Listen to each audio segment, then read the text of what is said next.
Mastering quantifiers. Using quantifiers with countable and uncountable nouns. Hello language enthusiasts. Welcome back to our series on grammar fundamentals. Today, we're venturing into a crucial area, using quantifiers with countable and uncountable nouns. This is where English grammar really starts to shine, and you will improve your language proficiency a great deal by mastering this concept. So, are you ready to take the leap? Let's get started. First, let's do a quick refresher. Countable nouns are items we can count. They have both singular and plural forms. For example, cat, dog, apple. On the other hand, uncountable nouns are items we cannot count because they are seen as wholes or mass. They only have a singular form, for example, water, music, information. Now, onto the main course, quantifiers. Quantifiers are words or phrases that show quantity or amount.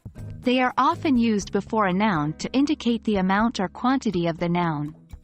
Quantifiers can be used with both countable and uncountable nouns, but some quantifiers are used exclusively with either countable or uncountable nouns. Let's start with quantifiers for countable nouns. Words like a few, several, many, a couple of, a number of, and none of the are all used with countable nouns. For example, you might say, I have a few apples, or there are many dogs in the park. For uncountable nouns, we use different quantifiers. A little, much, a bit of, a great deal of, and no are all used with uncountable nouns. For example, I need a little water, or there is much information on the internet. Interestingly, there are also universal quantifiers that can be used with both countable and uncountable nouns.